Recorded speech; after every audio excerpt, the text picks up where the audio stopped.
Everyone, welcome back to our channel and it's reaction time. मेरा नाम है आयशा जावेद। मेरा नाम है सैम। आज हम जो वीडियो लेके हैं, वीडियो का टाइटल है India GDP number shock the world, insane 8.2% GDP growth registered by Prashant Dhawan. All credit goes to this channel. Channel का नाम है करियर 247 ऑफिशियल। मैं डिस्क्रिप्शन में लिंक दे दूंगी, वहां जाके भी ये वीडियो देख सकते हैं। और जैसे कि आप लोगों को बताया कि इंडिया की जीडीपी 8.2 पे क्रॉस की है उसने, और कहने में आ रहा था कि शायद वो 7 तक जाए, और अगर वो 7 तक भी जाती है तो एक अच्छी जीडीपी होनी थी। बट भाई 8.2 शॉक कर दिया इंडिया ने अपनी जीडीपी से। और तो मेरे ख्याल से इंडिया और यूनाइटेड स्टेट के कुछ मामला नहीं भी सही चल रहे हैं, तो वो उन चीजों की वजह से भी हो रहा था कि मार्केट गिर सकती है। तो वीडियो में देखते हैं क्या चल रहा है और क्या नहीं, जीडीपी का क्या सिनेरियो है इंडिया की, तो और कैसे शॉक किया उसने नंबर्स, इतने ज्यादा नंबर्स कैसे जा सकती है 8.2 आई थिंक सो 8.2%। तो बिना टाइम वेस्ट के वीडियो देखते हैं, रिएक्ट करेंगे। उससे पहले चैनल को कर ले सब्सक्राइब और बेल के बटन को लाजमी प्रेस कर दिए ताकि आने वाली नोटिफिकेशन आप तक पहुंच सके। वीडियो करते हैं स्टार्ट। नमस्कार, वेलकम टू करियर 247। मैं हूं प्रशांत धवन। नाउ भारत की जो Q2 जीडीपी के नंबर्स है, they are absolutely surprising. United States of America के जो टैरिफ्स है, ट्रम्प टैरिफ्स 50% के, ये बिल्कुल बुरी तरीके से फेल हो गए हैं। दुनिया एक्सपेक्ट कर रही थी कि भारत Q2 में सिर्फ 7.4% के आसपास ग्रोथ रेट दिखाएगा। अगर इतनी ग्रोथ रेट भी भारत दिखा दे तो इसको माना जा रहा था कि बहुत एक अच्छी परफॉर्मेंस होगी, क्योंकि आज के समय देखिए दुनिया की सबसे powerful economy the US economy ने भारत पर 50% के टैरिफ लगा रखे हैं। इंडिया के अलावा सिर्फ एक और देश था ब्राजील, जिस पर यूएस ने इतने टैरिफ लगाए थे। बट रिसेंटली यूएस में सिर्फ महंगाई बहुत ज्यादा बढ़ गई है, इन लोगों ने ब्राजील पर जो टैरिफ थे बहुत कम कर दिए। तो अब आज के समय अकेला देश दुनिया में है इंडिया, जिस पर डोनाल्ड ट्रंप ने 50% के टैरिफ लगा रखे हैं, और उस इकोनॉमी ने आउट परफॉर्म किया है with a massive 8.2% GDP growth rate. आप अगर ईयर ऑन ईयर कंपेयर करके देखो कि पिछले साल इसी क्वार्टर में, मतलब कि Q2 में हमारी कितनी ग्रोथ रेट थी, तो नंबर थे 5.4%। आप किसी भी तरीके से मेजर कर लीजिए, ये सरप्राइजिंग नंबर्स हैं। और मैं आपको बताता हूं कि स्पेसिफिकली यहाँ पे हर जगह Q2 के बारे में क्यों लिखा जा रहा है, और साथ ही साथ ये भी क्यों लिखा जा रहा है कि अभी तो जो जीएसटी के कट हुए थे उसका पूरा इम्पैक्ट देखा ही नहीं गया। देश की जीडीपी के नंबर्स दो तरीके से देखे जाते हैं। एक तो होती है कि एनुअल जीडीपी कितनी थी पूरे साल में, 12 महीने में जीडीपी ग्रोथ रेट क्या थी। फिर होता है कि क्वार्टरली बेसिस पर के हर 3 महीने में क्या जीडीपी ग्रोथ रेट रही है। तो अगर हम महीनों की बात करें तो हम 4 क्वार्टर्स में बांटते हैं जीडीपी ग्रोथ रेट को। Q1 जो चलता है अप्रैल से लेकर जून, फिर Q2 जो चलता है जुलाई से लेकर सितंबर। अभी जो हम बात कर रहे हैं ना 8.2% की, ये जुलाई से लेकर सितंबर 2025 में भारत की जो ग्रोथ रेट रही है उस पर फोकस किया जा रहा है। और ये नंबर इतना ज़रा इंप्रेसिव इसलिए है क्योंकि जुलाई मंथ के एंड में ही डोनाल्ड ट्रंप ने 50% टैरिफ लगा दिए थे भारत पे। आपको याद होगा इससे पहले Q1 जीडीपी के जो नंबर सामने आए थे, जब हमने 7.4% के आसपास की जीडीपी ग्रोथ रेट दर्ज करी थी, उस वक्त ये कहा जा रहा था कि देखो अभी तो ट्रंप के जो टैरिफ्स हैं इनका इम्पैक्ट देखा ही नहीं गया। सब लोग यही कह रहे थे कि मेन क्वेश्चन ये होगा कि Q1 के बाद Q2 में भारत की जीडीपी ग्रोथ रेट कैसी रहेगी। अब ये जो हमने ग्रोथ रेट करके दिखाई है जुलाई से लेकर सितंबर में, इससे पूरी दुनिया शॉक्ड होगी। और दूसरी बात यहाँ पर यह भी है, पीएम मोदी ने आपको पता होगा जीएसटी रेट कट्स की अनाउंसमेंट करी थी। ये अनाउंसमेंट हुई थी सितंबर के महीने में। तो अभी तो देखिए जो जीएसटी रेट कट्स है ना, उसका इम्पैक्ट इस 8.2% में है ही नहीं। तो इसका मतलब ये है कि अब Q3 के नंबर जब आएंगे तब एक्सपेक्टेशंस और बड़ी होगी कि अक्टूबर से लेकर दिसंबर के महीने में जब दिवाली भी आती है, बाकी और वेरियस फेस्टिवल्स आते हैं, इंडियंस और परचेजिंग करते हैं, इकोनॉमिक एक्टिविटी और जरा बढ़ती है, तब एक्चुअल जीडीपी ग्रोथ रेट कितनी होगी। अगर मान लीजिए हमारी जो Q3 की जीडीपी ग्रोथ रेट है ये भी 7.5% से ऊपर रहती है, या फिर अगर भगवान ने चाहा 8% के आसपास भी रहती है, तो इससे हमारी जो एनुअल ग्रोथ रेट है ना ये बहुत हद तक इंप्रूव हो सकती है। क्योंकि यूजुअली क्या होता है कि कंट्रीज के केस में Q1 बहुत अच्छा जाता है, Q2 थोड़ा सा नीचे, Q3 और ज्यादा नीचे, और Q4 यूजुअली काफी ठंडा जाता है। इंडिया के केस में एक रेयर अकरेंस है कि Q2 के नंबर्स Q1 से भी आगे निकले हैं। सो उम्मीदें बहुत हद तक जाग चुकी हैं और देखना होगा कि वो जीएसटी रेट कट्स का इम्पैक्ट हमारी ग्रोथ रेट पे कितना आएगा। मुझे पता है यहाँ पे आप में से कुछ लोग कहेंगे मगर आईएमएफ की हाल ही में एक रिपोर्ट आई है, उसमें भारत को इन्होंने ग्रेड दिया है सी, उस सब का क्या? ये इधर आप देख पाओगे, इस पर रिसेंटली बहुत सारे आर्टिकल्स पब्लिश हुए हैं कि आईएमएफ की रिपोर्ट पब्लिश हुई, उसमें भारत से जो जीडीपी डेटा निकलता है उसको लेकर आईएमएफ ने ग्रेडिंग करी है सी की।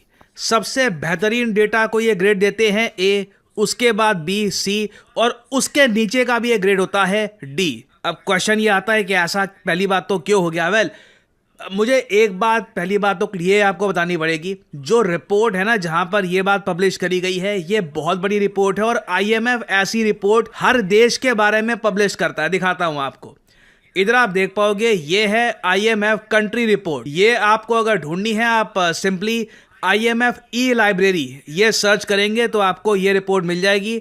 आर्टिकल 4 कंसल्टेशन प्रेस रिलीज, और इसमें भारत के बारे में बहुत सारी बातें लिखी। ये भी लिखा है कि भारत की इकोनॉमी बहुत ही ज़्यादा तेजी से ग्रो कर रही है। ओवरऑल काफ़ी अच्छी बातें लिखी है। मेन यहाँ पे प्रॉब्लम आती है पेज नंबर 70 पर, जहां पर ये इन लोगों ने ये बात पब्लिश करी है डेटा इश्यूज। और यहां पर ये लोग कह रहे हैं कि डेटा के मामले में कि डेटा भारत से जो आ रहा है कि भारत के नंबर्स कितने हैं, जीडीपी कितना ग्रो कर रही है, उसको लेकर आईएमएफ ने ग्रेडिंग दी है सी। ना पहली बात तो यहां पे आपको ये समझना होगा, आईएमएफ ज्यादातर देशों को यही ग्रेड देता है। एग्जाम्पल के लिए भारत का जो नेबरिंग कंट्री है चाइना, जिसे काफी बार हम कंपेयर करते हैं इंडिया की इकोनॉमी को, चाइना को भी सेम ग्रेड मिला है। जी हाँ, आप अगर ये आईएमएफ की रिपोर्ट देखने के लिए जाएंगे, सेम रिपोर्ट आपको मिल जाएगी, चाइनाज इकोनॉमिक डेवलपमेंट। वहां पर भी डेटा इश्यूज वाले में आप अगर जाओगे पेज नंबर 95 पर आपको सेम टेबल, ये इंडिया का दिख रहा है आपको यहाँ पे, data issues India, data adequacy assessment, same आपको मिल जाएगा चाइना का। चाइना को भी सी ग्रेड मिला है,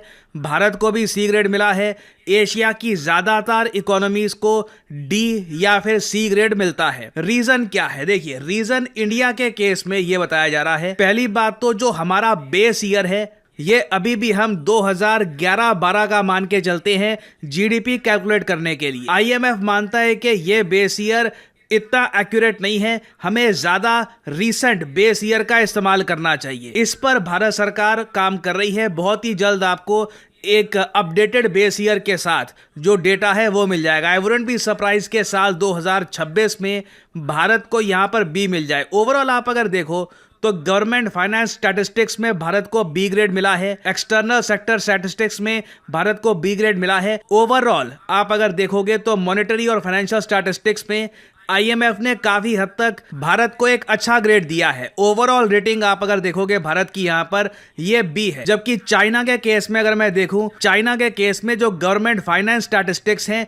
उसको भी आईएमएफ ने सी ग्रेड दिया है। टेक्निकली स्पीकिंग इंडिया के जो नंबर्स हैं चाइना से ज्यादा ट्रांसपेरेंट है। और आप आईएमएफ की रिपोर्ट में देखोगे तो ये बात भी यहां पे साफ साफ मेंशन करी गई है कि डेटा वीकनेस बिल्कुल रही है भारत के केस में, but plans towards upgrading real sector statistics are advancing. बिल्कुल इस मामले में तरक्की हो रही है। बहुत ही जल्द बेस ईयर और कई और चीजों को लेकर भारत अपग्रेडेशन करना शुरू कर देगा। तो अगेन इसका मतलब यहाँ पे ये मत निकाल लेना कि हमको सी ग्रेड दे दिया यहाँ पे तो हमारे जीडीपी नंबर क्या नकली हैं वगैरह। अगेन चाइना को भी सेम मिला है, कई यूरोपियन कंट्रीज को भी यही यहाँ पे सी देता है आईएमएफ। इनके स्टैंडर्ड्स बहुत हाई होते हैं regarding the data and the base year. उसको लेकर अगेन जो हम अकॉम्प्लिश कर रहे हैं ना, इसे अंडर एस्टिमेट मत करिए, क्योंकि आपको समझना होगा ट्रंप ने जब इनिशियली भारत पे लगाए थे ना टैरिफ, ट्रंप ने ये तक कह दिया था कि रशिया की तरह इंडिया की जो डेड इकोनॉमी है, अमेरिकन तो ये मान के चल रहे थे कि इंडियन इकोनॉमी को इतना नुकसान ये पहुंचाएंगे, इतनी ग्रोथ रेट डाउन हो जाएगी कि इंडियंस खुद माफी मांगते हुए आएंगे अमेरिकन के सामने और बोलेंगे कि टैरिफ कम कर दो। जबकि अभी तक ऐसा कुछ नहीं हुआ है। इंडिया प्रॉपर टर्म्स में डील कर रहा है। और मैं आपको यही बता दूं, ये बात आज के समय डिस्कस करना इंपॉर्टेंट इसलिए भी है क्योंकि इन नंबर्स की मदद से भारत को नेगोशिएशन करने में और बल मिलेगा। कल को अमेरिकन के साथ फिर से अगर बातचीत होती है ट्रेड डील को लेकर, तो भारत ये नंबर्स प्रेजेंट कर सकता है कि ये हमारी इकोनॉमी है, आपके 50% टैरिफ के बाद भी हम इतना ग्रो करते हैं। अभी इससे यूएस के जो टैरिफ की लीवरेज थी ये बहुत ज्यादा कम हो जाती है। और अब मैं आपको बता दूं, पूरी दुनिया की नजरें होंगी भारत के Q3 के नंबर्स को लेकर कि क्वार्टर 3 में भारत की क्या ग्रोथ रेट रहती है। अगर कर दिया हमने 8%, हिस्टोरिक होगा। इंडिया की एनुअल जीडीपी ग्रोथ रेट बहुत ऊपर जाएगी। आई होप हमारे नंबर्स बढ़ते रहे। अभी तो जीएसटी का भी इम्पैक्ट आना है और this is a great reply by India, क्योंकि इन दी एंड देखिए परफॉर्मेंस सबसे ज़्यादा बोलती है। कोई प्रेसिडेंट कितनी भी ट्वीट करता रहे, कुछ भी बोलता रहे, अजीबोगरीब स्टेटमेंट्स देता रहे, इन दी एंड जब नंबर सामने आते हैं 8.2%, they speak the loudest. Finally यहाँ पे आप लोगों से मैं क्वेश्चन पूछूंगा जिसका आंसर आप सब लोग करोगे कमेंट सेक्शन में। वो कौन सा देश है जिसने रिसेंटली माइकल एंजेलो नाम का एयर डिफेंस सिस्टम दुनिया के सामने प्रेजेंट किया है? जी हाँ, माइकल एंजेलो बहुत ही महान पेंटर थे। इन्हीं के नाम पर एक air defence system Michelangelo Dome बनाया गया है। जिस तरीके से तो गाइज ये तो थी अभी तक जो क्वार्टर 2 का रिजल्ट आ चुका है, जो कि था आई गेस हाँ अप्रैल में, और जून का वो जो है वो 8.2 क्लोज 8.2 की है। बिल्कुल। 8.2 जीडीपी क्लोज किया इंडिया ने। और कहा जा रहा था कि ऑफ कोर्स जैसे कि आप लोगों को पता है कि अमेरिका और इंडिया के मामलात अभी नहीं ठीक चल रहे हैं और उन्होंने काफ़ी ज़्यादा उन पे रिस्ट्रिक्शंस लगाई हुई हैं इंडिया पे। और तो उसके बावजूद इंडिया 8.2% जीडीपी क्लोज किया है क्वार्टर 2 में, और कहा जा रहा है क्वार्टर 3 में वो क्वार्टर 1 8.2 में से उनका ऊपर जाएगा। 5% से ऊपर था, क्वार्टर 2 में 8% से ऊपर है, और अब सबकी नज़रें क्वार्टर 3 पे आई हुई हैं कि अगर फर्स्ट में इतना हुआ, सेकंड में इतना प्रोग्रेस हुआ, तो थर्ड में क्या होने वाला है। बता रहे थे कि ऐसा होता है कि क्वार्टर 1 में अगर आपका ज्यादा आ रहा है या तो आपका क्वार्टर 2 में कम हो सकता है, लेकिन ज्यादातर क्वार्टर 2 में कम होता है। लेकिन इनका इंडिया ने भाई क्वार्टर 2 में 8.2 जीडीपी के साथ आगे रहा है, और अभी क्वार्टर 3 और 4 में कहा जा रहा है कि वो 8.2 को भी क्रॉस करने जा रहा है, और इस तरह वो बढ़ता चला जाएगा। लेकिन हालांकि उन्होंने एक और चीज़ बताई है कि उन्होंने अभी सी ग्रेड क्यों दिया है, वो इसी वजह से दिया है क्योंकि वो जो अभी तक कैलकुलेशन उनकी वगैरह चल रही है ना जीडीपी की, वो उनकी चल रही है 2011-2012 के पैटर्न से चल रही है, जो कि आईएमएफ में नहीं चलता है। उनको अपना थोड़ा सा, तो इंडिया जैसी है, इंडिया को बाद मतलब पता चली है आईएमएफ ने जो अपने रूल्स रेगुलेशन बताए हैं, तो अब वो क्वार्टर 3 में मेरे ख्याल से इसके ऊपर काम करेंगे। और डिफरेंट अब आई थिंक सो ग्रेड बढ़ सकता है उनका इंडिया का। और इंडिया भाई देखो जिस तरह तरक्की कर रहा है और उसकी जीडीपी ऊपर जा रही है, और मुझे लगता है कि यार आप जब अपने मुल्क के बारे में इतना सोचोगे, हर चीज वो डिफेंस सिस्टम अच्छा, मेरे लिए चाइना वाला बड़ा शॉकिंग था इसमें हाँ, कि ट्रेन उनको भी सिस्टम उन्होंने हो, मतलब सी दिया है। ट्रेन सिस्टम हो, आप अगर आप बिल्कुल अपने मुल्क को तरक्की की तरफ लेकर जा रहे हो तो जीडीपी ऑफ कोर्स ऊपर जाएगी ही जाएगी। और बाकी क्या कह रही थी आप चाइना मैं का? ये कह रही थी कि चाइना का उन्होंने जो बताया वो तो मेरे लिए बड़ा एक मतलब शॉकिंग था कि चाइना को भी सी मिला है। मतलब हम चाइना को हालांकि कहते हैं कि चाइना बड़ी डेवलप्ड कंट्री है, बहुत कंट्री कुछ है, है, वो जीडीपी डेवलप्ड वहाँ की कंट्री अच्छी है। है। अगर जापान की बात करें हम, अमेरिका की बात करें हम, ये चाइना की बात करें तो डेवलप्ड कंट्रीज में आते ही हैं। तो अगर उनको भी सी मिल रहा है तो मैं तो पाकिस्तान का सोच रही थी कि भाई पाकिस्तान, क्योंकि पाकिस्तान की जीडीपी अभी कम है काफी, तो कर्जे लिए हुए हैं। हाँ कर्जों में फंसा हुआ है जरा पाकिस्तान थोड़ा। कोई क्रूज है नहीं, हम लोग। कोई नहीं, हो जाएगा वो भी इंशाल्लाह सेट। बाकी इंडिया के लिए तो ऑफ कोर्स बहुत ज्यादा खुशी हुई है कि इतनी अच्छी जीडीपी आई है यार क्वार्टर 2 में, और क्वार्टर 3 और क्वार्टर 4 का इंतजार है कि उसमें क्या इंडिया का रिजल्ट आता है। और बाकी मुझे लगता है डोनाल्ड ट्रम्प भी और थोड़ा सा हिल गए होंगे अब कि यार ये क्या हुआ है। मुझे समझ तो नहीं आ रहा है क्या हुआ है, हाँ, अमेरिका से मुकाबला करने के चक्कर में बैठा हुआ चेक करें, हिंदुस्तान। हाँ ऐसे ही है।